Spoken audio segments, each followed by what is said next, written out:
ligne. Bonjour à tous, bonjour à toutes. Je suis Théo Aberbuch, directeur des rédactions de Newstank et de Campus Matin. Je suis très heureux de vous retrouver pour ce nouveau webinaire. Voilà 5 ans que les objectifs de développement durable, les ODD, ont été adoptés par les Nations Unies. 17 défis à relever d'ici 2030 qui concernent le monde universitaire, le monde académique, le monde de la formation. On va le voir avec nos intervenants. Le sujet est en pleine actualité, y compris politique, puisqu'il a figuré à l'ordre du jour du travail des travaux parlementaires avec la loi de programme pour la recherche, dont on entend beaucoup parler évidemment pour divers sujets, mais aussi pour cette question des ODD, on en parlera. C'est un sujet évidemment pour les établissements, pour les organismes de recherche, pour les étudiants qui attendent des changements profonds. On va se demander aujourd'hui, pendant une bonne heure tous ensemble, quel lien existe entre science et ODD, quelle place donner à cette science de la durabilité dont nous parleront notamment Agathe Zin et Jean-Paul Moati, comment réussir à développer, à financer, à reconnaître cette implication, et puis comment intégrer ces sujets-là dans la formation et le pilotage. Je vais vous présenter tout de suite nos 5 intervenants que je remercie d'être avec nous. N'hésitez pas, vous, chers participants, à vous présenter en ligne. Vous avez un petit chat, ça vous fera un échauffement, puisque tout à l'heure, sur le chat, on prendra évidemment vos questions, vos réactions. Donc, vous pouvez aussi nous dire qui vous êtes, où vous êtes, ce que vous faites. Sentez-vous très libre. On est ensemble, on est entre nous. Et avec moi, Pierre-Alain Rinfant, député La République En Marche, co-rapporteur de la LPR à l'Assemblée nationale. Merci et bonjour Pierre-Alain d'être avec nous. Bonjour Théo. Agathe Zin, vous êtes directrice adjointe de l'INEE, l'Institut national de l'environnement et de l'écologie du CNRS. Bonjour Agathe Zin. Et votre micro est coupé, c'était un bon premier test. Comme ça, on vous entendra bien tout à l'heure. Bonjour Agathe. Bonjour.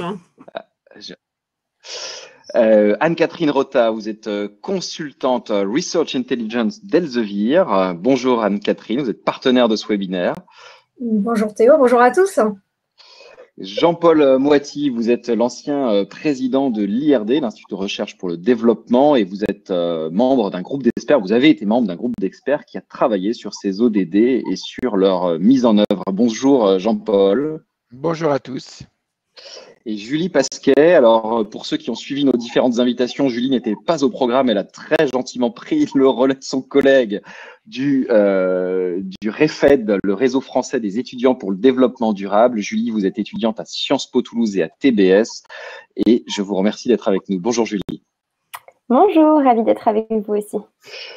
Alors, je vous propose un petit tour de parole à vous 5 tout de suite pour se lancer dans le vif du sujet, puisque se connaître un petit peu plus, j'ai envie d'appeler ça les ODD et vous. Pourquoi et à quoi en priorité vous intéressez-vous quand on parle de ces objectifs du développement durable, qui sont pas d'ailleurs toujours extrêmement bien connus, donc ça va peut-être nous permettre un peu de les définir. Et je propose de démarrer avec vous, Agathe, si vous le voulez bien, les ODD et vous. Écoutez, les ODD, c'est un agenda politique. Alors, on ne vous entend pas, Agathe. Si, ça vient. On entend bien, Agathe. Vous ou pas? On a un petit décalage, mais allez-y, il n'y a pas de problème. Alors, juste, les objectifs de développement durable, en fait, c'est un agenda politique, l'agenda 2030, et dans lequel les scientifiques ont un rôle extrêmement important à jouer pour apporter les connaissances, mieux comprendre les écosystèmes et les enjeux qui sont les nôtres aujourd'hui. Et donc, ma motivation, c'est au niveau du CNRS notamment, et en tant que chercheur, de valoriser les connaissances scientifiques pour venir en appui auprès des différents acteurs à toutes les échelles pour prendre les décisions qui sont nécessaires pour construire l'avenir de demain tous ensemble. Mais ça commence dès aujourd'hui. Eh bien, on va pouvoir en parler tous ensemble. Julie Pasquet, et vous?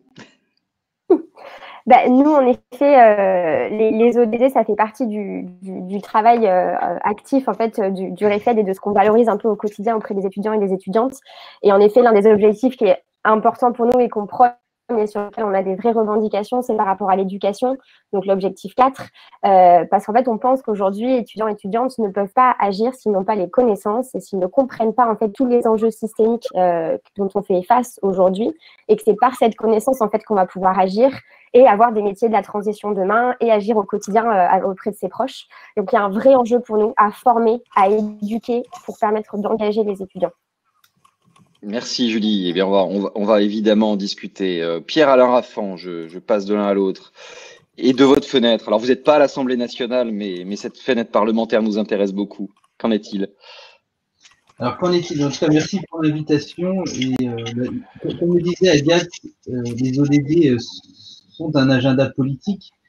Et l'idée de cet agenda, c'est qu'il soit vraiment pris en main par l'ensemble du système politique. Donc, un des rôles en tout cas que je me suis attribué, c'est d'essayer d'être un ambassadeur des ODD dans le système politique, dans la construction des lois, dans leurs évaluations et dans la promotion de la connaissance de ces ODD au niveau du grand public. Très bien, vous allez nous dire plus concrètement tout à l'heure comment vous vous y prenez. Anne-Catherine Rota, on enchaîne avec vous.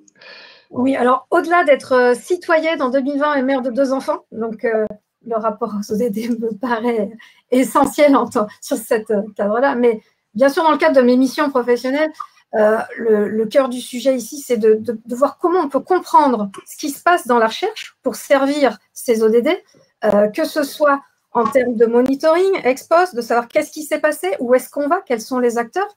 Et c'est de comprendre les interactions et les conflits entre les ODD, puisque évidemment, ils sont tous complètement imbriqués les uns dans les autres, ils ne peuvent pas se considérer en silo.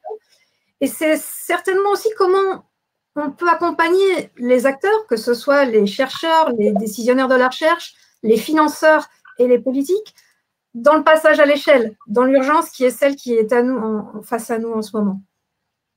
Eh bien, on va voir, et puis vous pourrez nous donner des chiffres et des indicateurs de positionnement très intéressants.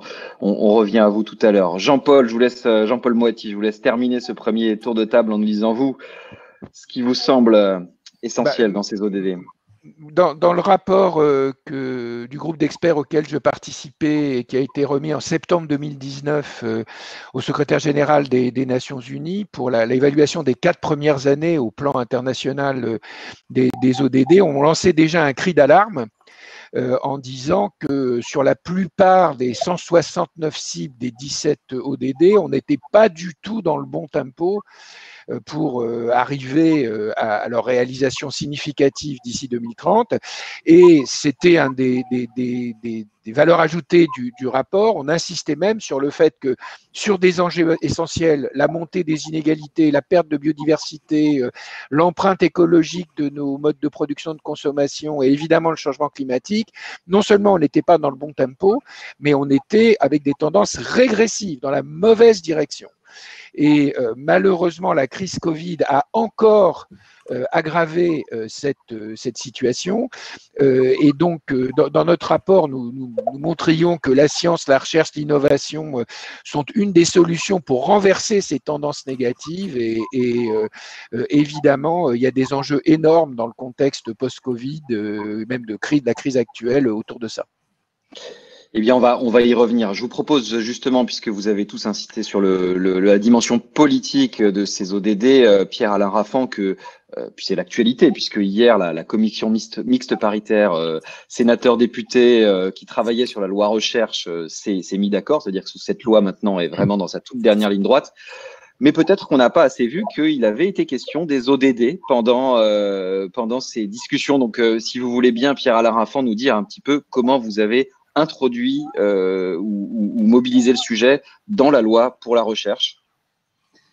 Alors, c'est vrai qu'on n'en a pas parlé parce que c'est pas un sujet malheureusement grand public, mais je pense qu'on va s'unir tous ensemble pour que ça en soit un le plus rapidement possible. Mais on a insisté avec des collègues, il y a beaucoup de parlementaires d'ailleurs, pour que ces ODD, cette très belle boussole politique, parce qu'on veut en faire une boussole politique pour aborder les choses de façon systémique, soient intégrés dans chacune des lois.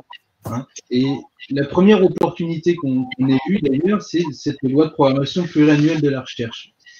Pourquoi? Parce que dans cette loi, on avait l'opportunité de dessiner la vision de la recherche française, quelle transition et quels défis on voulait soutenir. Donc, les grandes transitions hein, et qu'on vit dans le quotidien, le sujet sanitaire, le sujet écologique, le sujet technologique aussi. Et de se dire que dans cette vision, on voulait que cette loi adopte et englobe l'ensemble des ODD. Donc, il y a plusieurs parlementaires qui sont en tout cas investis sur le sujet. Il y a Eugénie Fatemaman qui a demandé à ce que les ODD fassent la vision de la recherche en France. Il y a Madame Provendier qui a proposé qu'on évalue la loi avec les indicateurs des ODD, hein, parce qu'il faut que ça rentre aussi dans ces sujets. Une loi qui n'est pas évaluée avec ces indicateurs-là, on va dire, ne pourra pas participer au parcours des ODD. Et enfin, on a aussi insisté avec mes équipes pour que ces ODD soient intégrés dans les appels à projets de la recherche, hein, qu'on en parle à chaque fois, pour voir s'il y a un projet, on va répondre aussi à un des ODD, puisque la science sert à ça, hein, comme le disait Jean-Paul Moiti tout à l'heure. Et on veut que les établissements s'évaluent avec les indicateurs des ODD. Donc, il y a eu beaucoup de sujets d'évaluation, de vision, et aussi de sensibilisation et de formation. On a demandé à ce que les écoles doctorales, ou à ce que chaque chercheur qui entre dans le processus de recherche soit sensibilisé aux ODD. Donc, on va voir au fur et à mesure apparaître dans les écoles des formations qui permettront aux chercheurs de s'impliquer et impliquer d'ailleurs leur recherche au regard justement des ODD. Et avec ça, on a aussi déclenché des financements qui permettront, via l'ANR, de participer à ces sujets-là. Donc voilà, on a essayé de couvrir à peu près tous les champs. C'est la première fois que ça se fait dans l'ensemble d'une loi. Et c'est vrai que c'est une vraie fierté qui a été partagée à l'Assemblée et au Sénat. Et c'est ce qui rassure aussi, en tout cas, le système sur le fait qu'il y a un maximum de politiques qui commencent à s'impliquer sur ces sujets-là. Et vous avez l'intention de développer cette approche-là dans d'autres lois, pas spécifiquement sur la recherche, mais d'intégrer des indicateurs ODD sur d'autres politiques publiques? Alors, on veut le faire et c'est l'objet de plusieurs propositions. Il va y avoir une séquence le 26 novembre prochain et c'est une proposition de résolution qui est proposée par Eina Kurik, qu'on soutient bien évidemment, qui vise justement à faire en sorte qu'on intègre déjà psychologiquement et dans la construction des lois, les ODD dans les constructions des lois, que à partir du moment où il y a une loi qui est déposée par le gouvernement, elle réponde aussi à la progression d'un ODD sans en dégrader un autre. Hein. Voilà, c'est ce que disait tout à l'heure, toute la complexité des ODD, c'est qu'ils s'impliquent et donc il y a une grande complexité. Et ça va dans le sens aussi d'une loi qu'on proposera si il y a une réforme de la Constitution, ce qui est prévu, hein, de pouvoir intégrer l'état d'esprit, en tout cas des ODD, dans notre Constitution, sans en indiquer la précision du 2030, hein, c'est pas le sujet, mais de dire que à partir du moment où on construit une loi ou qu'on l'évalue, il faut pas que ça dégrade, en tout cas, l'état d'esprit d'un des 17 objectifs de développement durable. Donc, ça, c'est ce qu'on va faire. On va forcer le système politique à entrer sur ce sujet. Et si vous avez aussi bien vu, et après, il faut le suivre techniquement, hein, c'est même la première mission qui a été donnée à la ministre Barbara de Pompili dans le décret d'application de son ministère. Hein. C'est comment intégrer les ODD dans la construction et dans l'évaluation des politiques publiques. Donc, il y a un vrai sujet, qu'il soit au gouvernement, qu'il soit dans les deux chambres parlementaires, pour qu'on puisse s'impliquer sur ces sujets. Et peut-être un dernier point, Théo, on a travaillé pas uniquement avec les deux chambres des parlements. On a demandé aussi, et c'est l'état d'esprit même de la Cour des comptes, et je salue le travail de sa rapporteure générale, Michel Papalardo, qui est pleinement investi sur ce sujet, et qui commence à sensibiliser et travailler au sein de la Cour des comptes pour intégrer ces indicateurs dans l'évaluation des politiques publiques. Donc c'est très très important de le préciser aussi. Peut-être un dernier point pour ça, avant évidemment d'y revenir, mais dans ce premier tour d'horizon qui me semblait important quand on s'est appelé pour préparer un petit peu cette conférence. Vous me disiez aussi que justement vous aviez rencontré la commissaire européenne Maria Gabriel, donc qui est chargée des questions d'éducation jusqu'à l'innovation, et ça fait partie des sujets que vous avez discutés.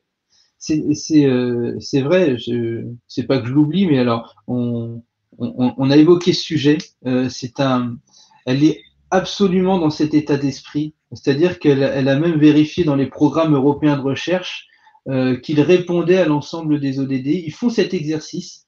Elle veut aussi mettre en place l'évaluation de ces projets-là avec les indicateurs des ODD. Donc, ce qui nous rassure, c'est que on part de l'ONU, et c'est parfois trop lointain pour les systèmes politiques et parfois les citoyens, mais l'Europe s'en est saisie, la France s'en saisit. Donc, on est en train de dessiner avec l'ensemble des citoyens et des collectivités une espèce de ligne absolument cohérente sur ces sujets. Et on va revoir d'ailleurs et avoir en audition Maria Gabriel le 24 novembre, donc 2 jours avant la proposition de résolution de l'Assemblée. Et on va réévoquer les sujets. L'idée, c'est qu'on travaille ensemble pour qu'il y ait une cohérence, en tout cas politique, à toutes les échelles. Merci pour ce premier tour d'horizon, Pierre-Alain Raffan. Je voudrais faire réagir et prolonger, vu de leur fenêtre, Agathe Euzin et Jean-Paul Moati. Alors, je vous associe un peu tous les deux parce qu'on se parlait un petit peu en aparté. Vous vous connaissez très bien et puis vous êtes vraiment très investis sur ces sujets sur le plan scientifique. Agathe Euzin, peut-être pour démarrer, si vous le voulez bien, sur la partie scientifique, pour décliner ce que disait Pierre-Alain Raffan. Où en est-on de la prise en compte de ces sujets-là, et est-ce que, un peu comme le faisait Jean-Paul Moati tout à l'heure, vous avez plutôt un cri d'alarme et d'alerte sur la nécessité d'aller plus loin, plus vite, plus fort en la matière? Oui, alors pour commencer, je crois qu'on ne peut être que très content de voir comment les objectifs de développement durable commencent à être pris en considération, notamment dans la LPR, qui est un début, on va dire, d'intégration de ces enjeux internationaux qui nous concernent tous dans une mise en place pratique et qui nécessite d'être appropriée par chacun des acteurs. Alors, quand on parle des ODD, en fait, c'est quand même un gros mot. On parle de 17 objectifs, il y a plus de 300, il y a 269 cibles, il y a énormément d'indicateurs qui sont associés à l'échelle internationale, etc. Ce qui est important de voir, c'est que le rôle des scientifiques, c'est notamment de venir un peu éclairer tout ça. Oui, il est absolument urgent d'agir compte tenu de l'évolution des problématiques environnementales, sociales, économiques. Ce que nous sommes tous en train de vivre à l'échelle mondiale est un exemple emblématique de la connexion d'un grand nombre de phénomènes et qui nécessite d'être pris en compte au-delà même des ODD. Parce qu'effectivement, chacun des 17 objectifs peut fonctionner à part, mais il y a plein de choses qui sont ailleurs, qui n'y sont pas, ou qui s'inscrivent dans ces dialogues entre les objectifs de chacun des objectifs de développement durable. Donc, un des rôles, à mon sens, des scientifiques, c'est tout d'abord de s'emparer de cet agenda politique et de reformuler en problématiques scientifiques ces enjeux qui sont portés par des instances onusiennes et qui sont déclinés à différentes échelles jusqu'à notre échelle en tant que citoyen appartenant et électeur dans une commune, appartenant à une communauté de communes et à un territoire en particulier. Et donc, oui, grâce aux travaux des scientifiques qui ont été menés, je dirais depuis toujours, ça nous permet aujourd'hui de comprendre les enjeux qui sont les nôtres. Et ça participe de la construction à partir de connaissances fondamentales, mais de connaissances qui sont absolument essentielles à prendre en considération dès aujourd'hui pour voir l'évolution des trajectoires, pour améliorer ces connaissances grâce aux nouvelles technologies, aux nouvelles infrastructures dont disposent les chercheurs, pour aller encore plus loin, des choses qu'on n'arrivait pas à déceler auparavant, et à intégrer l'ensemble des incertitudes qui accompagnent cela et qui est parfois difficilement compatible avec ce besoin d'être rassuré et d'avoir des solutions tout de suite. On est sur des temporalités qui ne sont pas toujours celles qu'on aimerait avoir en tant que citoyen. Et donc cet apprentissage finalement de la méthode scientifique pour comprendre les enjeux dans toute leur complexité. C'est-à-dire que si on a une question à un moment donné, si on tire le fil, on va se rendre compte que les questions sanitaires, elles sont bien liées à des questions d'évolution de la biodiversité, qu'elles sont bien liées à des répartitions des populations sur les territoires. au développement des économies qui sont complètement internationales, à la rapidité de la communication et des migrations et de la mobilité des populations, des aliments, de l'air, etc. Et donc, ce qui est vraiment important, c'est non seulement de s'appuyer en tant que scientifique sur les connaissances spécifiques qui sont liées à certains domaines, mais c'est de les mettre en relation avec d'autres paramètres qui permettent d'envisager chacun des objets dans toute sa diversité, sa complexité, dans son système, ses actions, interactions, rétroactions qui s'exercent entre les différents éléments pour être à même de prendre des décisions qui soient les plus éclairées possibles, mais c'est quand même des choix qui sont nécessaires à faire.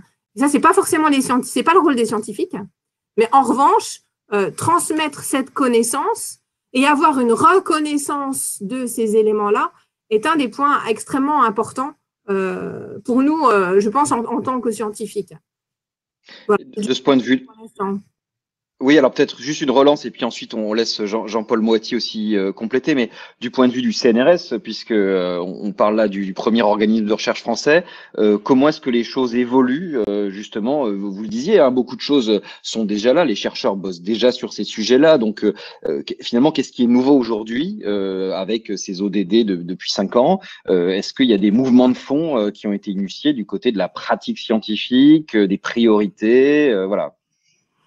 Alors, je dirais il y a plusieurs choses.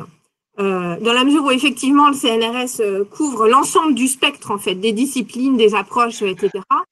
Il s'agit, en transformant en problématiques scientifiques, de, remobiliser, reformuler, finalement, des résultats de recherche déjà obtenus, les consolider au regard des intérêts des différents objectifs, pour eux-mêmes et dans leurs interactions.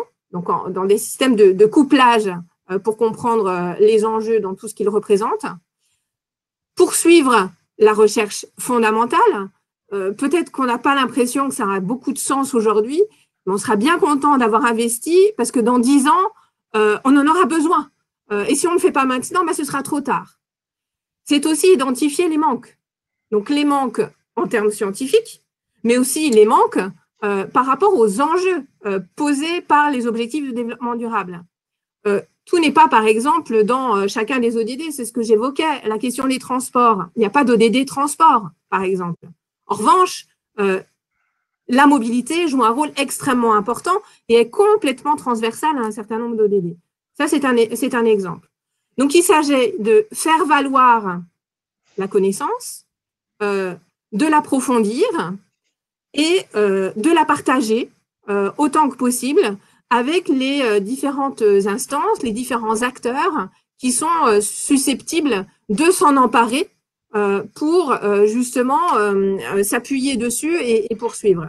Et donc, ça veut dire, de façon claire, la création d'une, voilà que j'ai là, une plaquette vraiment dédiée aux ODD, où on a fait une fiche par ODD pour essayer de valoriser et de mettre en évidence à la fois des résultats de recherche, des réseaux de recherche, des infrastructures, des startups, des partenariats qui viennent, sans avoir été nommés en tant que tels, contribuer complètement à chacun des ODD. Ça, c'est sur la partie recherche. Mais il y a également, au niveau du CNRS, une prise de conscience, et je dirais qui est à la fois émane des chercheurs, et pas que au CNRS, hein, là c'est vraiment l'approche scientifique des chercheurs et des enseignants-chercheurs dans toute leur diversité, et c'est notre rôle à tous, de réinterroger nos pratiques de recherche pour, en tant que chercheurs, contribuer aussi à l'atteinte d'un certain nombre d'objectifs. Donc là, on a par exemple un comité développement durable au CNRS qui a été mis en place et qui vise effectivement en dialogue avec un grand nombre d'équipes et le Labo 1.5 qui a eu des initiatives importantes depuis un moment, ainsi que d'autres initiatives. L'idée, c'est d'être ensemble pour trouver le meilleur moyen, sans pour autant être préjudiciable à la qualité de la recherche produite, à ce qui se passe malgré tout dans les couloirs quand on est en conférence et qu'on ne peut pas tout faire en visio, et la créativité, elle est aussi dans l'échange humain.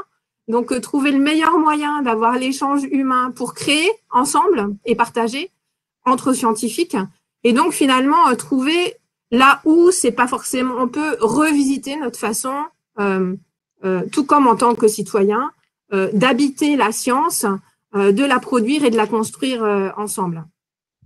Alors, vous citiez Labo 1.5, on salue les représentants de Labo 1.5, il y en a plusieurs dans les participants. N'hésitez pas, hein, j'en profite pour à vous dire de poser des questions ou de réagir, de voter aussi pour les choses qui vous semblent importantes, ça m'aidera aussi à trier les questions que je poserai aux intervenants. Merci Agathe Zin. Jean-Paul Moati, oui, Agathe? Juste un tout petit point, évidemment, tout ça, en fait, s'inscrit, mais je pense qu'on va en parler un peu plus tard, dans ce qu'on entend par la science de la durabilité, qui est une question extrêmement importante. Mais là, je laisse Jean-Paul nous en parler parce qu'il a énormément travaillé sur le sujet ces dernières années à tous les niveaux. Merci, Agathe. Je vous remercie. Du coup, effectivement, vous passez la parole, c'est parfait. Donc moi, je n'ai plus qu'à m'effacer. Jean-Paul Moati, c'est cette science de la durabilité. Je commence par une anecdote. Il y a 3 ans et demi à peu près, à l'Assemblée générale de l'Alliance à l'envie de recherche sur les sciences de l'environnement, il a été proposé que pour la première fois, les journées scientifiques annuelles soient consacrées à recherche et ODD. Et c'était il n'y a pas si longtemps. Il y avait à peu près un tiers de la salle qui était enthousiaste, un tiers de la salle qui ne savait pas ce que c'était, et un tiers de la salle qui était un peu suspicieuse en disant « Ah oui, mais c'est un truc politique de l'ONU, est-ce qu'on doit se mêler de ça, etc. » Aux dernières journées, il y a quelques semaines, en visio aussi d'Al-Envie, tous les groupes de travail faisaient explicitement référence aux ODD, s'inscrivaient dans ce cadre. Donc on voit qu'il y a eu des progrès très rapides, au moins dans certains domaines, notamment celui des sciences de l'environnement qu'Agathe et moi connaissons bien. Alors, ceci étant dit, je me suis quand même heurté, et je pense Agathe aussi, hein, depuis à un peu plus de difficultés pour que les ODD soient explicitement au cœur de la programmation de la recherche, tant européenne que nationale. Et c'est pour ça que je suis très très heureux de ce que Pierre-Alain nous a dit de l'Assemblée, parce que finalement c'est grâce à cette reconnaissance des ODD comme outil politique qu'on va pouvoir accélérer dans cette reconnaissance de la programmation de la recherche. Une des recommandations que nous avions faites dans le rapport ONU dont je vous parlais tout à l'heure, recommandation qui d'ailleurs est déjà en œuvre dans une trentaine de pays, mais plutôt des pays du Sud que des pays développés, c'est que le cadre des références des ODD soit explicite dans les procédures budgétaires et d'allocation interministérielle. C'est-à-dire, par exemple, que le ministère de la Recherche, il justifie sa contribution aux ODD, non seulement par rapport à l'ODD éducation, qui évidemment est directement concerné, mais aussi disent en quoi il va contribuer, ce qui est assez facile pour la recherche, à d'autres ODD. Donc, je me félicite de ce premier pas. L'ANR commence à le faire, mais qu'il y ait une pression politique, ça permettra aussi de dépasser un certain nombre de réticences qui peuvent être légitimes par ailleurs, hein, au sein de la communauté scientifique et aussi des institutions de recherche. Alors, le point qui est finalement le plus difficile, c'est ce que Agathe a commencé à esquisser, c'est qu'il s'agit bien sûr d'avoir une meilleure interface entre la contribution de la recherche, y compris la plus fondamentale, aux objectifs de développement durable, mais il s'agit aussi de faire émerger un nouveau champ scientifique qui est celui de la science de la durabilité, qui est une priorité depuis le début de ce siècle pour l'Académie des sciences américaines, une priorité pour l'Académie des sciences chinoises, une priorité pour l'International Council of Sciences. Et la science de la durabilité, c'est une façon un tout petit peu différente de faire de la science, hein, c'est-à-dire qu'on ne part plus de la dynamique interne des différentes disciplines, qui bien sûr doit rester le modèle dominant. On ne va pas changer la science dans son ensemble, ça serait une idiotie, hein, mais de faire émerger un science scientifique où on part plutôt des problèmes à résoudre, et donc inévitablement ça implique d'emblée une grande interdisciplinarité, même si cette interdisciplinarité peut impliquer de la recherche très fondamentale, hein. On le voit par exemple à propos du vaccin Covid actuellement, hein. Tant qu'on n'aura pas compris les réactions immunitaires, on aura quand même du mal à valider complètement un vaccin. En tout cas, ça aiderait beaucoup à le valider. Je ferme cette parenthèse, et aussi qu'il soit plus participatif avec les communautés et les groupes sociaux concernés. Donc, il faut aussi changer les pratiques scientifiques pour favoriser l'émergence de ce champ. Et c'est vrai on y reviendra peut-être Théo, on a un certain retard au niveau de l'ensemble de la communauté scientifique par rapport à cela. Je donne juste un exemple de la situation un peu paradoxale dans laquelle on est, c'est-à-dire que la crise Covid, à la fois, elle est une opportunité pour avancer dans la direction des ODD et aussi de cette science de la durabilité, mais en même temps, la pression du court terme est tellement forte que ce n'est pas forcément ce qui va se passer. Je vous donne un exemple polémique, vous savez que je ne suis pas très langue de bois. Quand vous lisez le document de travail qui a été fourni par la Commission européenne à l'ensemble des instances européennes, on peut être extrêmement, jusqu'à l'avant-dernière page, on peut être extrêmement optimiste parce qu'on vous explique que ça doit être l'occasion de renforcer l'Europe de la santé. Et pour la première fois, on vous dit, c'est évidemment très science de la durabilité, qu'il faut donner une priorité à l'approche One Health. Une seule santé, c'est-à-dire le continuum. Agathe se bat aussi pour ça avec Stéphanie Thiebaud et tous les autres à l'INE et à l'IRD aussi, par exemple, c'est-à-dire le continuum qui a été mis en lumière par le Covid entre les changements dans l'écologie et la biodiversité, la santé animale, la santé humaine et le lien aussi avec les autres sciences. Donc, quand on lit ça, jusque les trois quarts du document, on se dit « Ah, merveilleux, c'est comme à l'Assemblée, ce que nous a dit Pierre-Alain, reconnaissance pour une fois par les politiques des avancées récentes sur le sujet. » Et puis après, quand il s'agit d'opérationnaliser, on nous dit « On va faire une agence de recherche européenne, on va faire une agence de recherche biomédicale, purement biomédicale. » C'est totalement incohérent avec ce qui a été dit avant. Donc, il y a encore beaucoup à faire pour pas simplement prêcher les convaincus et les initiés qui sont autour de ces micros aujourd'hui, mais au-delà. C'est un vrai sujet, ne pas parler qu'aux convaincus et on va essayer de trouver des éléments de réponse. On finit ce tour avec Anne-Catherine et avec Julie. Peut-être Anne-Catherine, quelques éléments qui peuvent compléter ce que viennent de dire Agathe Euzin et Jean-Paul Moiti, de positionnement peut-être. Jean-Paul faisait aussi référence aux priorités dans d'autres pays, d'autres zones géographiques du globe, avec les éléments de data dont vous disposez côté Elsevier. Est-ce que vous pouvez nous aider à y voir un peu clair sur qui produit quoi sur ces sujets-là? Vous avez le micro qui est coupé. Attendez, je vous le. Non, c'est vous qui devez le réactiver.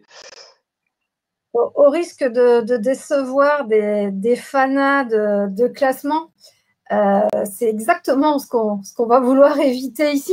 Je vais faire un petit détour par les méthodologies qui sont à notre disposition dans cette activité Research Intelligence, qui sont de comprendre à partir d'un socle de données en provenance de 5000 éditeurs, hein, et c'est bien n'étant qu'un des éditeurs. Là, on est dans la mission de beaucoup plus de comprendre les tendances et d'accompagner les acteurs. On va utiliser des méthodes qui sont de comprendre ce qui se passe en termes d'articulation de tendances en se basant sur le socle des données sur les publications de recherche. C'est un angle, une pièce du puzzle. C'est extrêmement important de garder ça en tête, d'être toujours dans cette articulation quantitatif et qualitatif. Et j'insiste là-dessus dès le départ, puisque c'est essentiel dans une utilisation responsable des métriques, qui est absolument essentielle. Ce qu'on a pu construire, mais ça n'est qu'une première brique du voyage, c'est donc de réaliser un mapping, hein, des publications de recherche relatives aux EDD à partir de la base Scopus. Ceci avec la plus grande humilité possible, de la co-construction. Donc, on a des jeux de données qui ont été élaborés donc, par ODD, de manière isolée pour ensuite mieux pouvoir les combiner.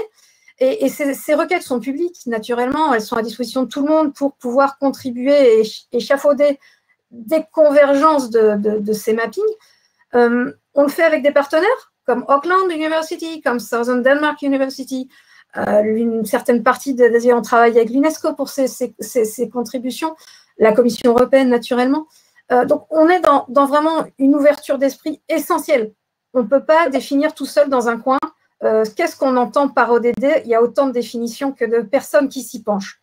Cela dit, c'est important d'avoir un point de comparaison, de pouvoir positionner les acteurs, de pouvoir suivre les évolutions dans le temps. C'est essentiel, tout en laissant la liberté d'avoir des multiples définitions de ces objets en raison de différences linguistiques, disciplinaires, culturelles, géographiques, et j'en passe.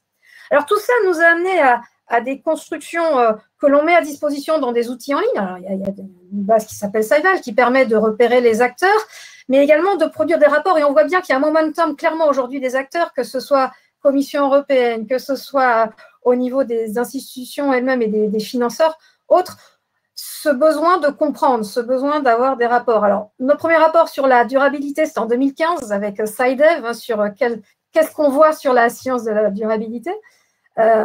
Et depuis, ça explose. On voit depuis 1 an ou 2 ans, en effet, ce besoin de compréhension pour arriver à avoir une base qui permet d'avoir un pilotage, qui permet de prendre des décisions en étant bien informé sur des objets extrêmement difficiles à caractériser.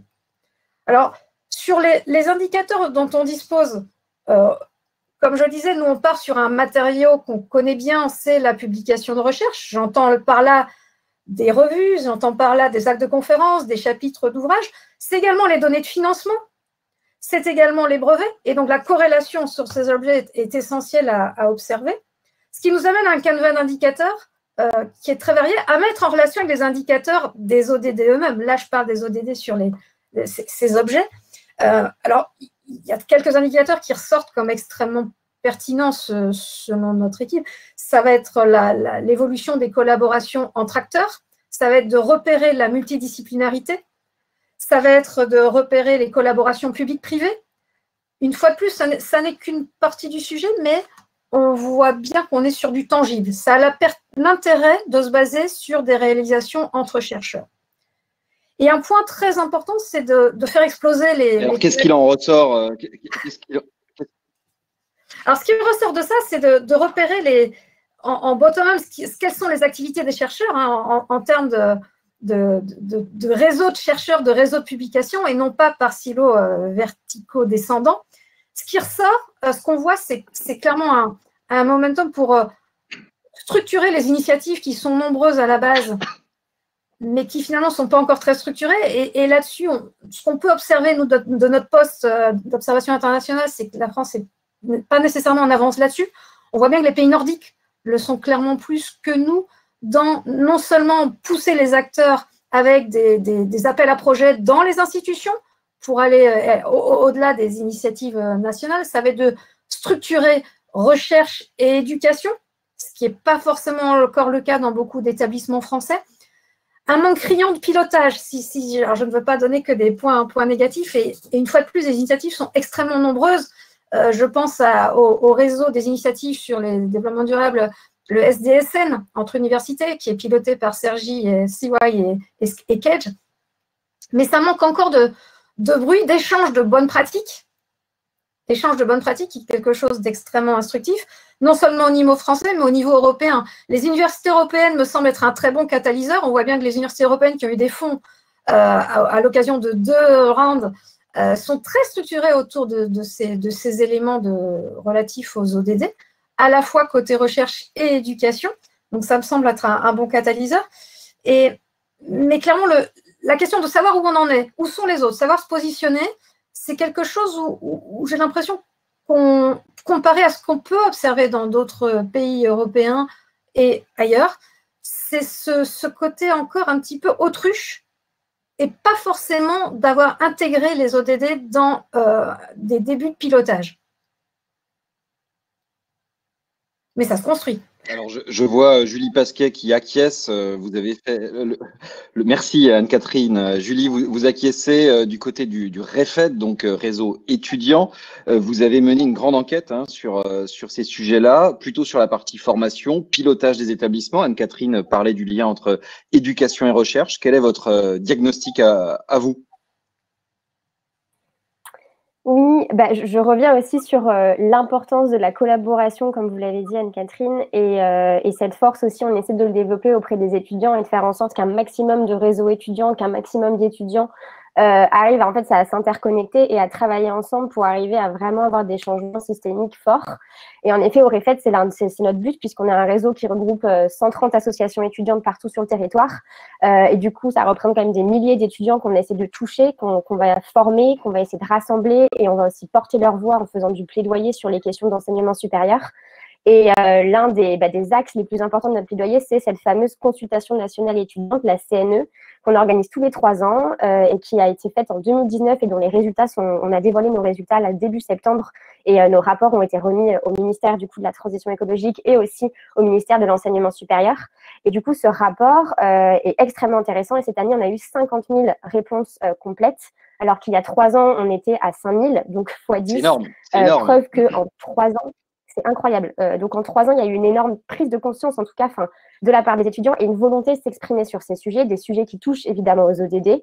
Et on a traité 5 thématiques qui sont des projets, des thématiques autour de la société, des campus, de la formation évidemment, de l'insertion professionnelle et aussi de la consommation. Et ce qu'on retrouve dans ces chiffres qui sont très puissants, c'est une volonté et un besoin d'être formé sur ces enjeux. On a encore 69% de ces répondants qui nous disent qu'aujourd'hui ils ne sont pas assez formés et qui veulent être encore plus formés sur ces enjeux. Donc c'est quand même 70% de ces répondants. On en a 93% qui disent qu'en fait ces enjeux autour de l'environnement, autour du social doivent être pris en compte dans les métiers de demain, et qu'aujourd'hui il n'y a pas assez de métiers qui prennent en compte tous ces sujets. En fait, les chiffres sont criants et vraiment marquants sur le besoin de formation, le besoin aussi d'avoir du coup des métiers de demain qui correspondent aux aspirations des jeunes et qui sont en accord avec les valeurs du développement durable. Et donc voilà, c'est une vraie volonté et un vrai besoin de transformer les établissements sur les formations, mais aussi de permettre un accès à des métiers qui valorisent tout ça. Donc oui, c'est assez criant, en tout cas nos chiffres. Le rapport est disponible sur notre site du REFED et je vous invite à y aller, notamment pour toutes les personnes qui là représentent des établissements. Les chiffres peuvent vraiment vous aider et peuvent vous informer sur ce que pensent les étudiants aujourd'hui vraiment de ces questions. Théo, si je peux juste rajouter un point à ce qu'a dit Anne-Catherine, il faut quand même signaler que, parce que souvent on me dit oui, mais si les jeunes chercheurs vont dans ces sujets, ils vont avoir du mal à publier, ça va gâcher leur carrière. C'est absolument faux. Depuis le début du siècle, il y a presque 300 journaux qu'on peut classer explicitement de Sustainability Science et dont certains sont très cotés, qui ont émergé. De façon plus récente, les grands journaux scientifiques mondiaux ont créé leur filiale, Nature Sustainability, Lancet Planetary Health, et puis depuis l'adoption des ODD, il y a de plus en plus de papiers Sustainability Science qui sont dans les plus grands journaux. C'est-à-dire que vous pouvez très bien travailler dans ce domaine-là et publier dans Nature, dans Lancet, dans des très très grands journaux. Donc, mais c'est vrai, je pense que Anne-Catherine ne me contredira pas, qu'en France, on n'est pas forcément très bien positionné, pas forcément sur les sujets ODD. On a une très très grosse production, notamment au CNRS, à l'IRD, etc. Mais par rapport à ce champ scientifique, par rapport à ces journaux que je viens de citer, on n'est pas forcément présent autant qu'on le devrait et qu'on le pourrait. Alors que les pays du Sud sont plutôt plus présents, même s'ils ne le sont pas assez, dans ces créneaux-là par rapport à d'autres domaines plus généraux. Agathe Euzin, vous voulez réagir?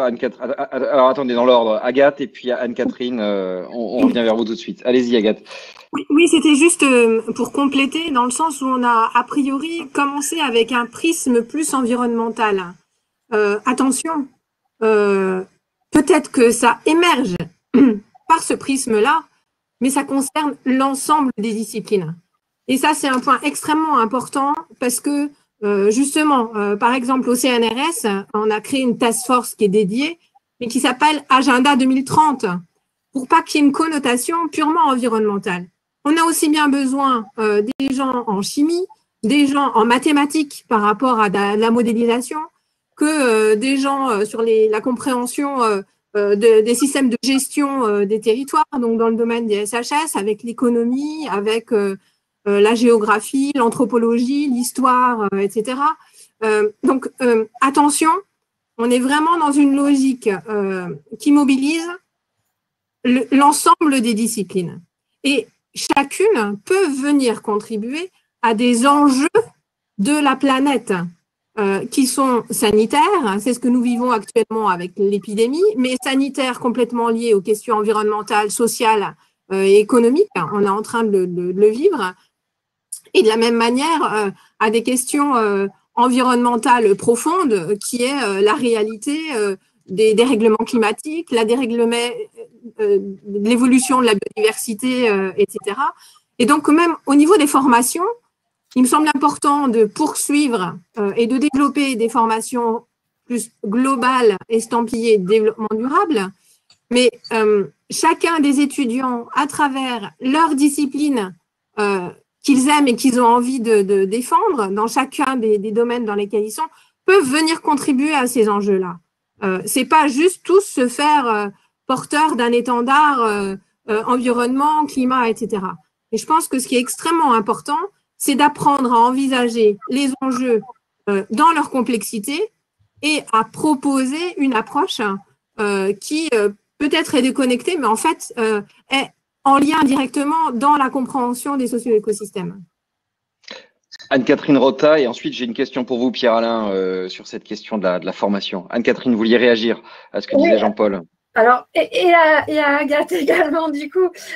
En effet, pour revenir sur ce que disait Agathe, absolument en ligne. Et on voit bien, d'ailleurs, dans les focus qui se font sur la Commission européenne en ce moment, avec la gestion de la crise, on ne peut plus dire post-Covid-19, mais la gestion de la crise et comment on va ressortir de cette pandémie, on voit bien l'articulation. Ça a au moins cet intérêt de faire apparaître encore plus l'importance de la résilience. C'est un sujet, un terme français, mais un terme absolument présent partout dans nos discussions avec la Commission européenne en ce moment. C'est cette idée, et ça fait ressurgir l'interconnexion entre santé, climat et inégalité. Et on voit à quel point nos sociétés sont fragiles et que les briques sont complètement interdépendantes. Pour revenir sur la partie positionnement de la France, on n'a pas fait passer le lien sur notre dernier rapport là, qui est sorti en septembre, qui comprend des interviews d'experts sur chacun des ODD et des infographies pour visualiser des grands thèmes, la position des pays sur chacun des ODD. Donc ça, c'est quelque chose auquel je peux vous faire référence. Ce qui me semble intéressant, en effet, sur la France, c'est des initiatives qui peuvent être formidables sur l'éducation. Ce que fait le CRI autour de François Tatei, c'est formidable. Et il y a une connexion très internationale. Donc, on voit bien que la tradition française de beaucoup collaborer à l'international en recherche par rapport à d'autres pays prend tout son sens ici. Et en même temps, on voit bien un petit peu d'autocensure encore. On voit bien des choses qui ne sont pas encore très en avant. Si on reprend en effet la création de journaux, alors après, il ne s'agit pas de multiplier, on sait à quel point ça peut être dangereux d'aller dans la perversion du système et de trop publier pour publier, c'est pas ça l'idée. Mais pointer sur des objets et des endroits où on peut faire valoir sa recherche et au contraire, faire une valorisation de sa carrière grâce à ça, c'est de plus en plus vrai. Et je pense qu'on en parlera sûrement tout à l'heure, le nerf de la guerre, à savoir les financements de la recherche, sont essentiels ici. Et le programme Horizon Europe, on va voir comment ça s'articule au final, mais c'est complètement… Les ODD sont au cœur du programme, avec peut-être une inquiétude par rapport au court terme que mentionnait Pierre-Mathieu tout à l'heure, ça c'est clair. Il n'en reste pas moins qu'il va y avoir une évaluation des projets en fonction de leur impact. Et on est vraiment sur les ODD, boussole de ce que fait la Commission européenne, et en particulier la DGRTD avec les autres directeurs généraux. Merci, merci. Est-ce que je peux dire juste un mot, parce que justement, j'aimerais bien allez-y, Jean-Paul. Allez-y, Jean-Paul. Vous êtes chez vous. Que Pierre-Alain réagisse. Ce qu'a dit Agathe est très très important. Les ODD, c'est pas que l'environnement. Mais justement, en France, et pas simplement dans le monde de la recherche, même si l'environnement a été effectivement probablement là où c'est le plus avancé, hein, c'est clair que c'est à l'envie qui est le plus avancé, comme on l'a évoqué tout à l'heure, mais il y a quand même des verrous institutionnels.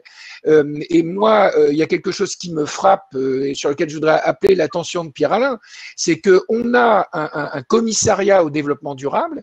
Il est censé être interministériel, mais il est rattaché au ministère de l'Environnement, dans lequel j'ai le plus grand respect et intérêt, avec lequel j'ai beaucoup travaillé, mais on voit bien que ça fait un prisme qui tente à créer la fausse équation ODD égale environnement.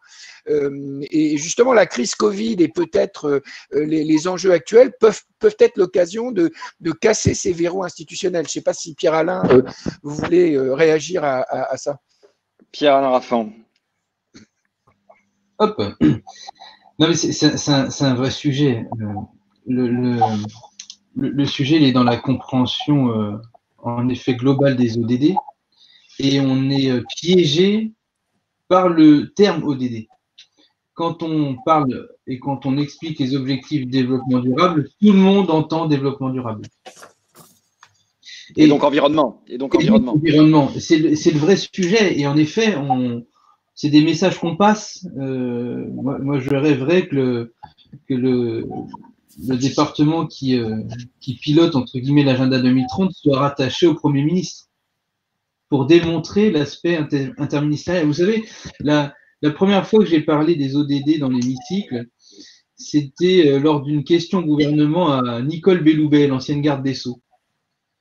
Et le sujet qui m'a interpellé, c'est que j'ai des collègues à l'issue de cette question qui m'ont dit « Mais pourquoi tu parles de développement durable à la ministre de la Justice ?»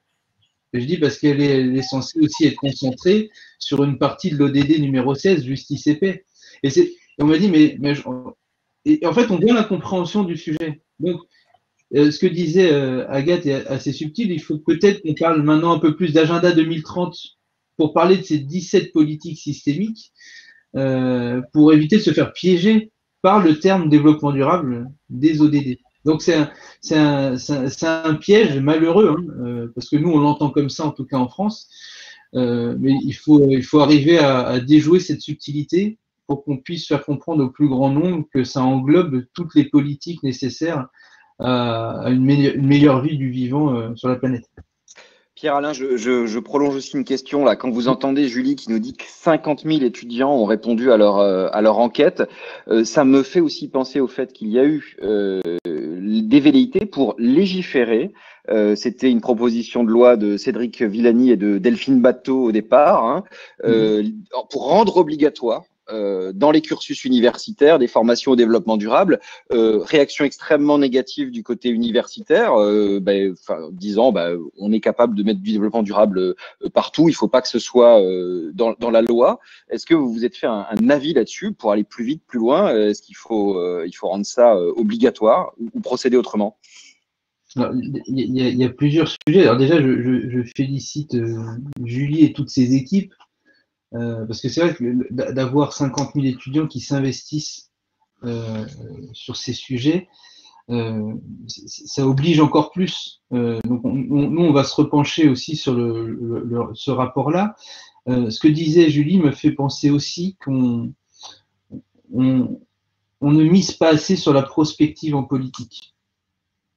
Hein, c'est-à-dire qu'on va répondre à des sujets du quotidien, mais notre première responsabilité aussi, c'est d'anticiper l'avenir. Le fait de, et peut-être un de mes plus grands rêves aussi, ce serait d'organiser, alors peut-être avec le effet même beaucoup plus de monde, c'est-à-dire des états généraux, on va dire, du travail du futur. C'est dans quoi ont envie de travailler les nouvelles générations dans le futur, quel est leur rapport au travail, à l'avenir et au métier, pour qu'on puisse redéfinir dès le départ toutes les formations possibles, qu'on redéfinisse notre rapport au travail, parce qu'il y a beaucoup de choses à faire, hein, ça fait partie des choses qu'on essaie de passer. Malheureusement, c'est toujours pas un sujet médiatique qui passionnent dans le quotidien. Mais peut-être qu'on doit le créer, nous, ce sujet médiatique et politique ensemble, de pouvoir mieux anticiper cet avenir-là.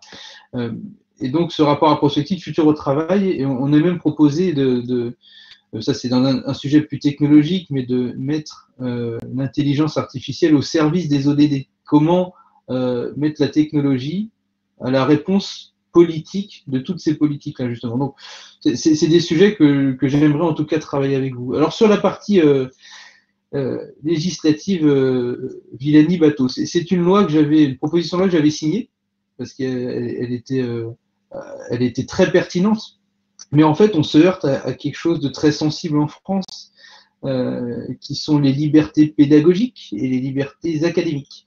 À partir du moment où on va vouloir imposer dans un socle commun des cours où c'est pas forcément une vision politique, hein, c'est-à-dire on se devrait de sensibiliser l'ensemble des personnes qui rentrent dans un cursus scolaire à tous ces sujets, parce que c'est l'avenir de tout le monde, hein, à la fin.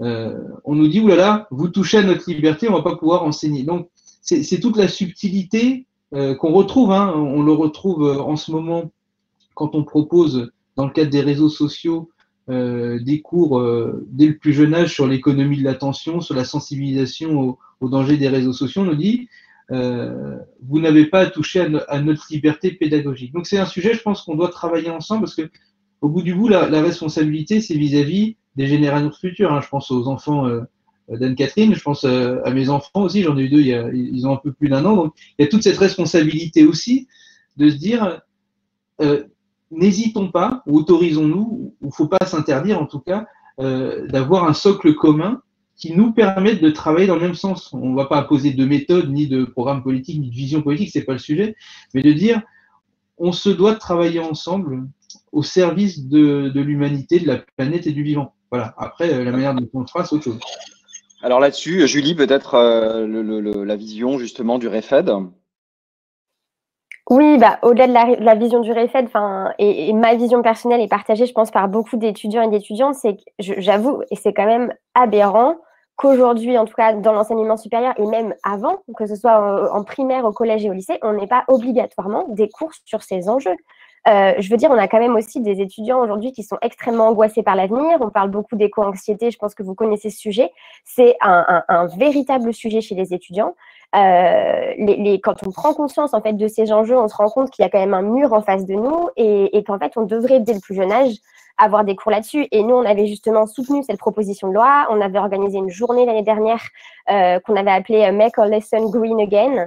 Et le but était du coup d'interpeller les ministères et de faire du plaidoyer pour les inciter à prendre en compte cette proposition de loi. Suite à ça, il y a un groupe de travail qui a été créé du coup au ministère de l'enseignement supérieur sur ces sujets. Ça fait 6 mois qu'on travaille avec eux, avec des experts, avec des scientifiques. Et avec du coup aussi des représentants d'universités et de grandes écoles pour essayer de mettre en place quelque chose, parce qu'apparemment, vu que ça ne peut pas être obligatoire, il faut qu'on trouve d'autres solutions et on ne veut pas lâcher ce morceau-là en fait. C'est juste essentiel qu'on continue à se battre pour ça. Et nous, on se bat pour l'enseignement supérieur, mais c'est même se battre pour bien avant et bien plus tôt. L'enjeu est trop gros pour que les étudiants ne soient pas formés à ces enjeux aujourd'hui. Merci pour cet appel, Agathe et Jean-Paul, dans cet ordre, puisque vous avez tous les deux levé la main. Agathe Euzin, on vous écoute. Oui, pour aller dans ce sens-là, il me semble que l'apprentissage du bon sens et du savoir basique, c'est-à-dire les sciences naturelles, connaître les différents cycles, le cycle de l'eau, savoir avoir quelques repères dans les proportions, pour essayer de comprendre ce que signifie un chiffre, par rapport à quoi, développer un regard critique par rapport à un certain nombre d'informations qui n'arrêtent pas de nous arriver sans qu'on ait la capacité à savoir ce qu'elles valent, sont à mon avis des éléments absolument essentiels pour être à même de s'interroger et de comprendre les enjeux qui sont les nôtres. Donc, même avant de comprendre les enjeux, il faut dérouler et donc avoir les éléments pour comprendre les éléments. Donc, ça, c'est un élément qui me semble extrêmement important et qui peut-être nécessiterait de revoir et de réintégrer peut-être les sciences naturelles qui sont plus enseignées dans les petites classes comme elles l'étaient auparavant, ce qui pose un gros problème par rapport à la compréhension de la biodiversité, de l'évolution du vivant, etc. Ça pourra permettre aussi de redonner un peu de sens à cette quête de sens et de valeur qui est exprimée par les jeunes actuellement et qui en plus se trouve dans des injonctions contradictoires. C'est-à-dire que à la fois, oui, il faut défendre la situation par rapport au climat, etc., mais en même temps, on ne peut pas plus passer du dernier téléphone portable.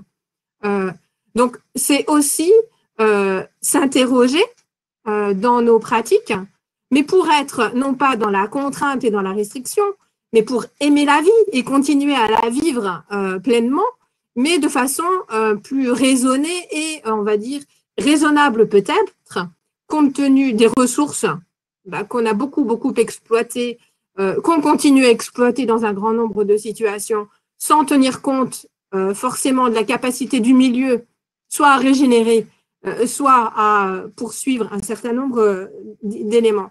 Et pour rebondir avec ce que disait notamment Pierre-Alain sur de nouvelles technologies, par exemple l'intelligence artificielle, oui, c'est des choses qui ont été extrêmement développées, et là encore, on n'a pas l'IA dans les ODD. En revanche, l'IA peut venir en appui, complètement en transversalité par rapport aux enjeux, dans ces réflexions-là.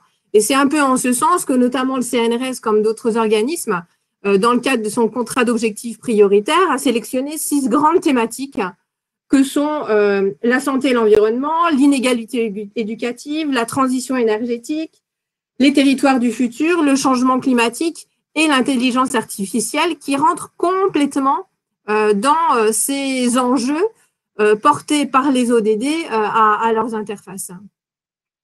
Merci Agathe. Jean-Paul Moiti, vous vouliez aussi réagir et puis je vais vous transmettre aussi une question qui nous vient de la salle sur laquelle j'aimerais vous faire réagir. Allez-y Jean-Paul. Vous avez votre micro qui est encore désactivé. Il faut réactiver le micro là, Jean-Paul. Voilà, c'est ça. Merci Théo. Moi, il y a quand une quarantaine d'années, j'ai bifurqué, j'ai commencé à faire de l'économétrie et des sciences sociales de la santé à l'époque à l'INSERM. J'ai très vite compris quelque chose qui s'est vérifié jusqu'à aujourd'hui.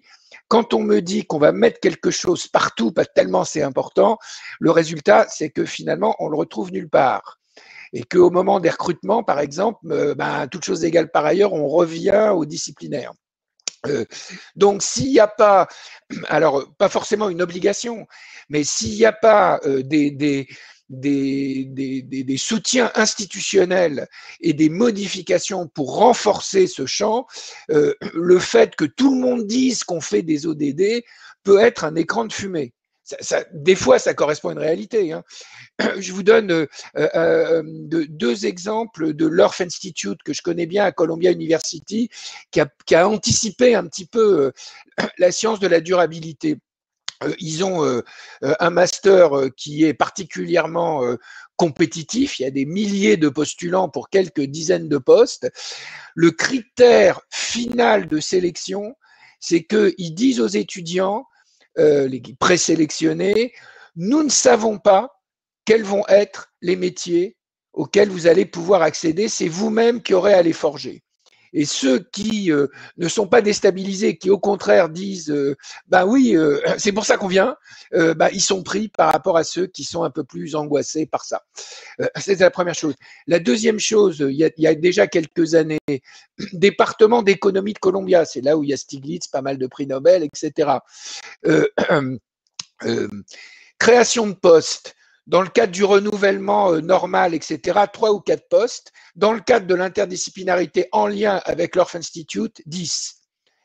Quelques années après, mes collègues économistes qui étaient les plus narrow-minded, les plus étroits, ils ne jurent plus que par l'interdisciplinarité, et ainsi de suite. À l'IRD, je me félicite que le dernier concours qui a pu être organisé, puis ça va continuer dans le cadre de mes activités, a inclus explicitement, je sais qu'il y a la même chose au CNRS, et je m'en félicite, des postes interdisciplinaires autour de la science de la durabilité, et ainsi de suite. Donc, s'il n'y a pas un certain nombre de mesures pour inciter, ça ne se fera pas. Alors, je comprends tout à fait ce qu'a dit Pierre-Alain. Je suis pas forcément très fanat de l'obligation, ça marche pas toujours. Même si effectivement introduire dans les programmes, comme l'a dit Julie, un certain nombre d'éléments sur le développement durable, ou on appellera ça comme on veut, hein, les trajectoires de transformation. Dans les programmes, y compris du secondaire, ça pourrait être très positif, mais sans obligation. Rien n'empêche, par exemple, le ministère de la Recherche, l'HCERS, enfin l'ensemble des institutions d'évaluation et de financement de la recherche, de dire que ils vont donner une attention particulière à des projets de master ou à des projets de licence qui s'inscrivent en relation avec les ODD. Ça, c'est pas une obligation, il peut y avoir des incitations. Et effectivement, si le Parlement trouve une façon de renforcer cette incitation, c'est très bien. Réaction. Mais si on fait pas ça, très souvent, la référence à la science de la durabilité, aux ODD, ça restera du pipeau ou un écran de fumée. Ce qui serait terrible.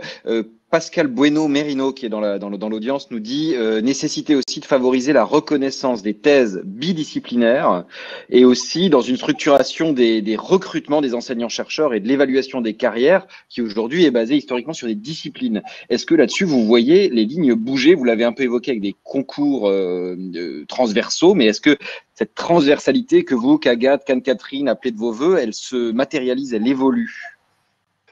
Il y a juste pour réagir, oui, ça évolue, mais il y a quand même des fortes, il y a quand même des fortes réticences. Et tant que l'organisation, alors je sais que ça évolue, mais tant que le CNU reste strictement structuré par discipline, quand il y a beaucoup d'universités qui sont en train d'évoluer par rapport à ça, mais tant que c'est les UFR qui font la pluie et le beau temps des décisions. Je ne dis pas qu'il faut dissoudre les UFR, il faut bien un lieu pour organiser les enseignements. Mais tant que c'est... Enfin, on voit bien que toutes les universités les plus avancées, je citais Columbia, mais quasiment toute la Ivy League américaine, c'est comme ça. En Chine, c'est de plus en plus comme ça. Tant qu'on ne casse pas l'organisation par rapport aux UFR disciplinaires, on aura des blocages. On aura des blocages. Mais c'est vrai qu'il y a de plus en plus de choses positives dans ce sens-là.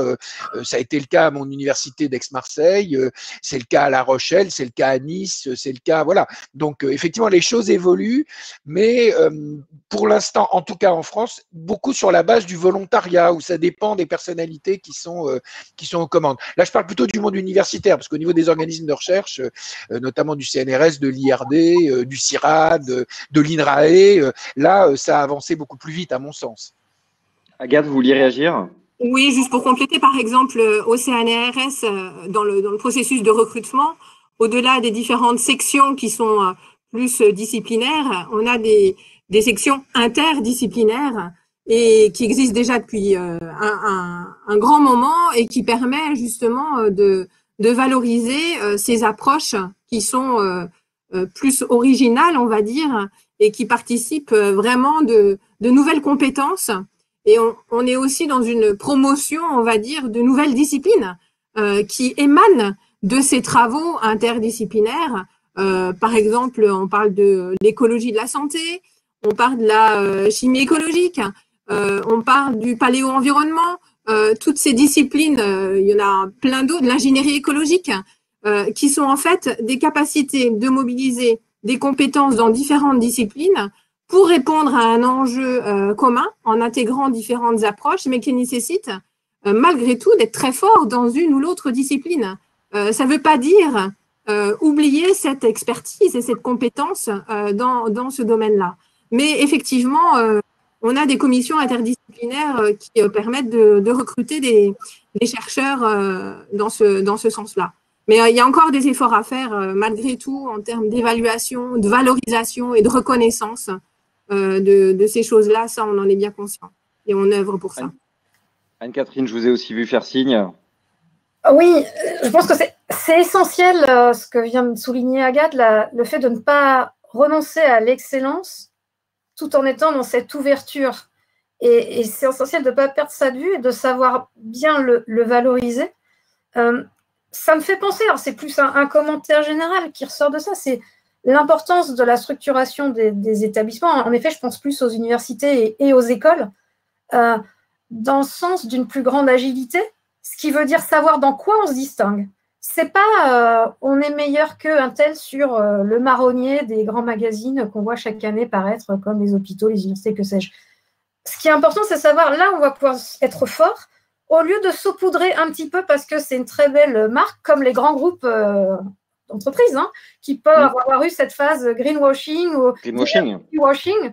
C'est plutôt de comprendre en se connaissant, en étant capable, en combinant la compréhension des experts, la compréhension des scientifiques, la compréhension des acteurs locaux, la compréhension donc, de l'écosystème et de l'aide des data, de mieux se comprendre pour pouvoir se positionner et repérer là où on va mettre son focus.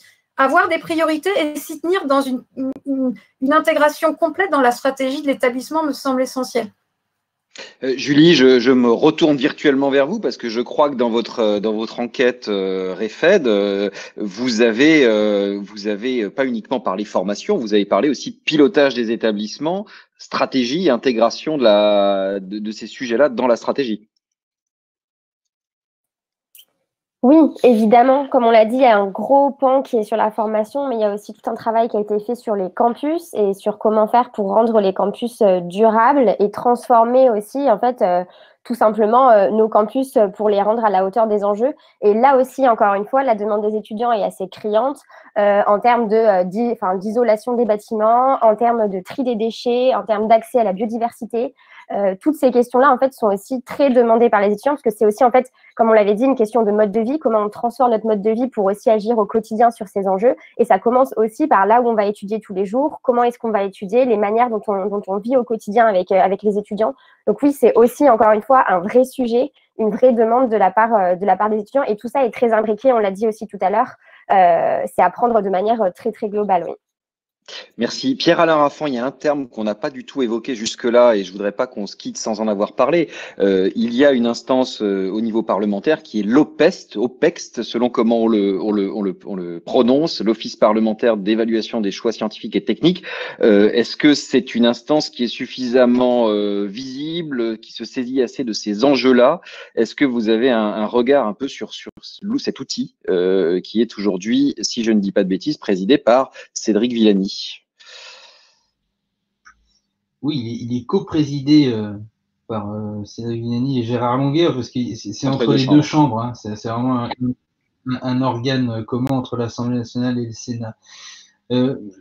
L'OPEX s'est déjà saisi de sujets liés au développement durable. Ils ont fait des rapports, je crois que c'est l'année dernière ou celle d'avant, sur les sujets, mais je les ai pas encore entendus sur la partie objectif de développement durable. Alors, je pense que c'est en effet un organe qui est peut-être pas assez utilisé par les deux chambres. Il faudrait peut-être qu'on les mobilise un peu plus pour avoir leur regard sur ces sujets.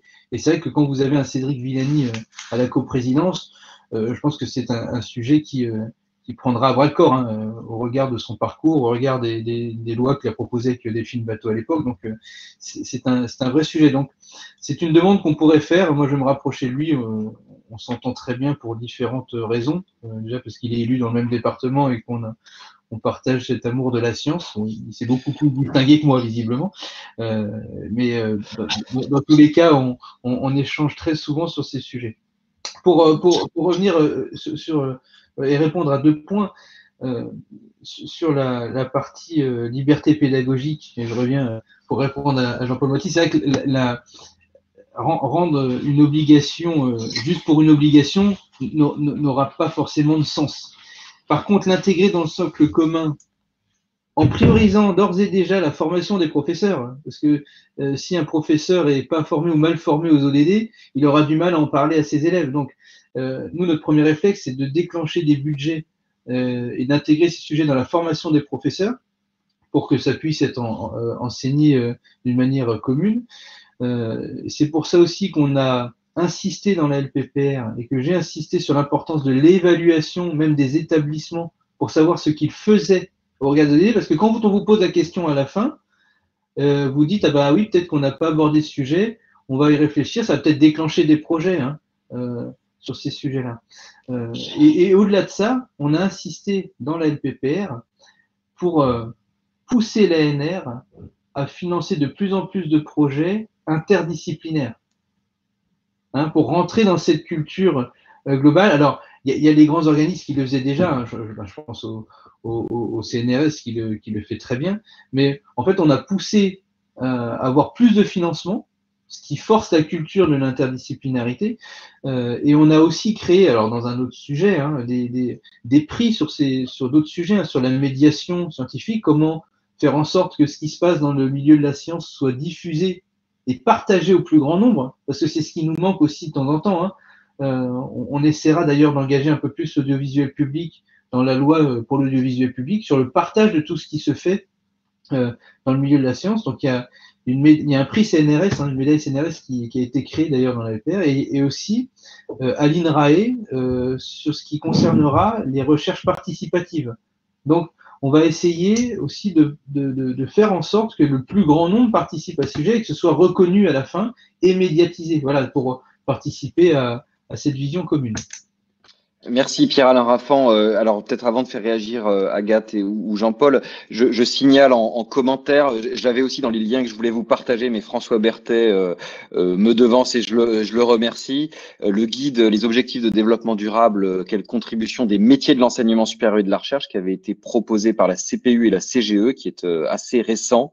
Et sur un autre sujet, cette réaction de Joël Bertrand, ancien directeur général délégué à la science du CNRS, hein, qu'Agathe et Jean-Paul doivent bien connaître, qui nous dit quand même que les recrutements interdisciplinaires sont plutôt rares. Je mentionne évidemment aussi ce commentaire. Jean-Paul ou Agathe Euzin, vous voulez réagir, compléter? Avec le micro, Jean-Paul. Oui, oui. Non, mais je crois qu'on est vraiment, y compris avec la situation Covid, on est vraiment à un moment de balance. C'est-à-dire qu'on peut basculer du bon côté de la force et manifestement, ce que nous dit Pierre-Alain, des discussions autour de la LPR peuvent être optimistes et en même temps, la pression du court terme qu'on peut comprendre aussi, hein, vu l'ampleur de la crise, peut nous retirer enfin, nous faire faire du surplace, voire nous faire continuer à nous faire aller en arrière, et donc c'est vraiment pas bon vu l'urgence des enjeux. Et ce qui se passe au niveau européen qu'on n'a pas évoqué est assez significatif de ça, c'est-à-dire que bien sûr dans le Green Deal, dans le post-recovery qui sont abordés qui ont été votés par le Parlement européen, repris par la Commission, il y a beaucoup de raisons d'espérer, y compris pour la science et la recherche, mais en même temps, sans vouloir être polémique, on constate que Jean-Pierre Bourguignon pousse un coup de gueule parce que le budget de la recherche va rester relativement stable. Alors ok, les Britanniques vont partir, mais quand même. Et les augmentations qui avaient été demandées, qui auraient pu permettre de booster aussi dans ce domaine-là, on les attend toujours, alors que la PAC reste identique à elle-même, et que même si elle a été un peu verdie, on est quand même très loin du zéro pesticide sur lequel l'INRAE, le CNRS, l'IRD travaillent. Donc on est dans cette situation un petit peu contradictoire, et c'est pour ça que je pense qu'il faut qu'il y ait une convergence entre les forces qui, à l'intérieur de la communauté scientifique, bien sûr c'est le cas de l'INE au CNRS, hein, et de beaucoup d'autres, hein, ou le cas de l'IRD ou de l'INRAE, poussent dans cette direction-là. Il faut qu'ils soient aidés, qu'ils se coalisent avec les forces qui, à l'intérieur des décideurs publics comme Pierre-Alain, poussent aussi dans cette direction-là. S'il n'y a pas cette convergence-là, ça risque quand même, on a un risque d'être business as usual, un peu saupoudré, comme le disait Anne-Catherine, pour faire bien dans le paysage, quoi. Agathe Euzin. Oui, peut-être pour compléter et puis revenir sur la question de la médiation scientifique. Effectivement, là, on parle beaucoup finalement des communautés, des chercheurs, enseignants-chercheurs qui jouent déjà autant qu'ils le peuvent. Même les enseignants-chercheurs, je pense, sont assez sensibilisés à ces questions et essayent de transmettre à travers différents exemples et expliquer les enjeux qui sont les nôtres aujourd'hui. Mais la question de la médiation scientifique, elle se passe à travers l'enseignement et la transmission des connaissances. mais à mon sens, elle doit être renforcée par un dialogue beaucoup plus systématique entre les différents acteurs en présence. Là, on a la chance dans le panel d'aujourd'hui d'avoir un élu, mais il a une lourde tâche, je dirais, puisque mais il représente tous les autres acteurs qui ne sont pas académiques, on va dire, si on considère la filière. Si on veut y arriver, et je pense que c'est aussi complètement dans l'esprit de cette démarche de la science de la durabilité, il faut s'appuyer sur les interconnaissances produites par chacun des acteurs. C'est pas parce qu'on est spécialiste géographe d'un territoire en particulier qu'on connaît complètement. Il est important de s'interroger et de voir avec les acteurs locaux, que ce soit les élus, que ce soit les associations, que ce soit les enseignants, les habitants des territoires, pour comprendre ces enjeux-là et se mettre ensemble autour de la table pour répondre à un enjeu partagé et commun. Ça veut dire que ça prend du temps, ça veut dire qu'il faut parfois un peu d'humilité parce qu'on a quand même envie de se valoriser par rapport à nos connaissances.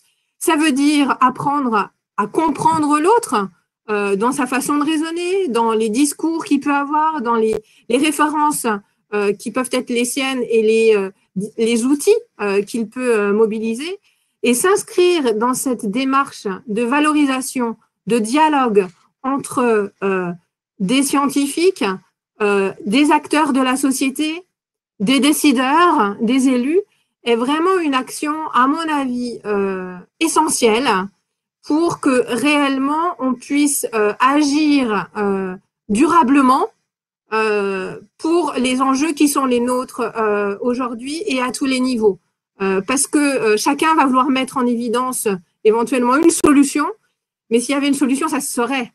Donc, trouver la bonne solution à un moment donné, à un endroit donné, par rapport à une spécificité est plus difficile, mais je dirais que ça sera plus efficace si on s'inscrit dans la durée et par la force des choses, même si c'est pas étiqueté au DD, ça en est intrinsèquement. Donc, au lieu d'en parler, faisons-en dans notre façon d'être en dialogue et en échange avec les autres. Ça nous ouvre sur une belle conclusion. Tout le monde acquiesce, ça acquiesce dans la salle aussi. Je rebondis aussi pour attirer votre attention là-dessus. On ne l'a pas évoqué. Je sais d'ailleurs pas s'il est assez connu, mais il existe un label, le label DDRS, donc développement durable et responsabilité sociétale, qui est délivré par le CIRSES et qui visiblement va lancer un volet recherche le 15 janvier 2021, nous dit Christine Piot. Donc eh bien, prenons date pour parler peut-être plus de cet aspect-là bientôt. En tout cas, merci d'avoir partagé l'information avec nous. Je vous propose un dernier petit tour rapide de table. Alors, Agathe Euzin, disait bien combien il fallait travailler ensemble, ne pas aller sur des visions et des solutions simplistes, mais je ne résiste pas quand même à vous demander un vœu ou une perspective, une priorité, il faut en choisir une pour les prochains mois ou un point de vigilance particulier à partager avec notre public. Peut-être vous, Anne-Catherine, une perspective, un vœu.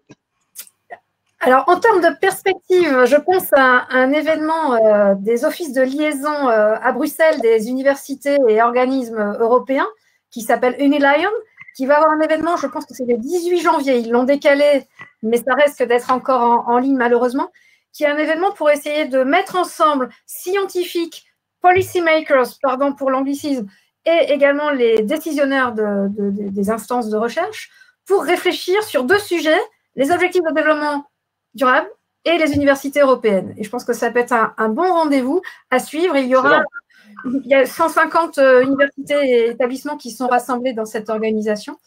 Et en termes de vœux, on est dans l'importance de collaboration. On l'a tous dit, qu'elle soit transversale de la recherche à l'éducation, qu'elle soit dans les différents acteurs, que ce soit sur les leviers gouvernance politique, communauté locale. On a ce besoin de travailler ensemble et personne, on n'a pas de temps à perdre pour laisser des parties de côté, mais ça demande effectivement de l'humilité. Merci beaucoup Anne-Catherine. Pierre-Alain Raffan, à vous.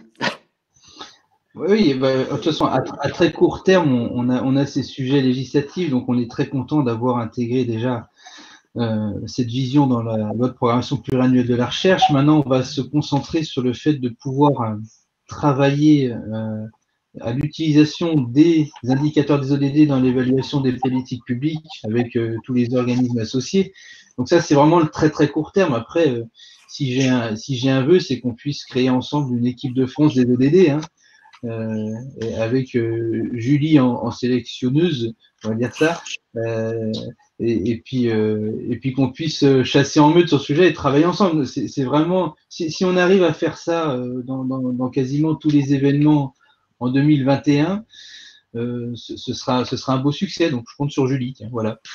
Alors Julie, Pierre-Alain vous passe la balle là, ou en tout cas le bâton de sélectionneuse. Oui, j'ai vu ça, mais en effet, je pense que c'est un vrai sujet sur lequel il faut s'en emparer tout de suite et inclure les étudiants. Et je vous remercie aussi d'avoir fait en sorte qu'il y ait un étudiant, en tout cas une étudiante à cette table, parce que ça nous concerne aussi très directement. Et si j'ai un vœu, du coup, ça revient sur le rapport du coup de notre consultation nationale étudiante, que chacun et chacune puisse s'en emparer. À la fois les étudiants, nous on fait un travail auprès d'eux de sensibilisation pour qu'ils connaissent ces chiffres et qu'ils puissent en parler dans leurs établissements. Mais vous aussi, en tout cas chercheurs, chercheuses et même directeurs, directrices d'établissements, ou en tout cas du développement durable dans les établissements, emparez-vous de ce sujet, utilisez ces chiffres. Et nous, c'est aussi notre travail de faire en sorte que les ministères s'en emparent. Donc mon vœu, c'est qu'un maximum de personnes puissent les connaître et puissent les utiliser pour faire avancer les choses. Merci Julie. On a partagé beaucoup de liens pendant ce webinaire. On vous en repartagera pour tous les inscrits au webinaire. Et donc, s'il y a des ressources que nos intervenants veulent partager, je fédérerai tout ça et je le partagerai avec l'ensemble des participants à nouveau. Jean-Paul Moati. Mon vœu, évidemment, mais on l'a déjà dit, c'est que les ODD soient vraiment et pratiquement, comme l'a dit Agathe, et pas simplement dans les discours, au cœur de la programmation de la recherche. Je voudrais aborder un point qui a été peu abordé, c'est que les choses bougent beaucoup aussi au niveau des entreprises et même des marchés financiers. À l'heure où je vous parle, je vais y aller après virtuellement, il y a le sommet des banques publiques de développement, qui représente quand même à elles seules près de 10% de l'investissement mondial. 10% de l'investissement mondial. Et elles sont en train de prendre le tournant des ODD, de l'alignement sur les ODD qu'on prenait dans notre rapport et que beaucoup d'autres prônent. Et donc, je pense que ça serait important que aussi, dans toutes les activités de valorisation et de partenariat indispensable public-privé, on intègre la dimension ODD. Que par exemple, quand on fait un accord avec telle ou telle firme pharmaceutique pour le vaccin Covid ou pour tel ou tel médicament, on inclut des clauses garantissant l'accès des pays vulnérables aux médicaments et des accords sur les prix et l'existence de prix différentiels. C'est un exemple parmi d'autres. Donc, comme l'a dit Pierre-Alain, tous les domaines doivent intégrer la dimension ODD et sur cette question de la valorisation de la recherche publique vers les entreprises et vice-versa, il y a aussi beaucoup de mouvements à impulser. Merci beaucoup Jean-Paul. Et Agathe, alors vous aviez presque ouvert la conclusion, mais je ne vais pas vous priver de la possibilité de formuler quand même encore un vœu ou d'attirer notre attention sur un événement ou un moment important dans les mois à venir. Oui, moi je dirais qu'il est fondamental de faire savoir les savoir-faire, qu'ils soient scientifiques ou venant des jeunes, ou venant des industriels, ou venant des acteurs, des entreprises ou des collectivités locales. Dans chacun des champs, il y a des savoirs, il y a des savoir-faire à partager. Donc apprendre à écouter ces savoir-faire, à être ensemble pour construire des réponses aux enjeux qui sont les nôtres et s'appuyer sur le souci, je dirais, des scientifiques dans leur méthode scientifique et dans la capacité à produire des résultats qui soient fiables. Effectivement, il peut y avoir des incertitudes, mais ça fait partie de la recherche et c'est aussi apprendre à l'accepter pour mieux vivre le monde dans lequel on est aujourd'hui. Voilà. Parfait. Merci pour ces conclusions parfaites. Merci à vous cinq d'avoir partagé votre actualité et vos réflexions avec nos participants. Vous aurez tous le replay et les documents ressources qui ont été cités. Et puis, comme les webinaires de Newstank et de Campus Matin continuent de très bien fonctionner, le prochain sur un thème très différent, mais je suis sûr qu'on trouverait des liens. Ce sera le 19 novembre et on parlera signature électronique et dématérialisation. Donc là, plus pilotage, management, gestion, mais je sais que c'est des sujets qui vous ont fort occupé depuis le confinement au quotidien les uns et les autres. Donc je suis sûr qu'on en apprendra aussi beaucoup. Encore merci et à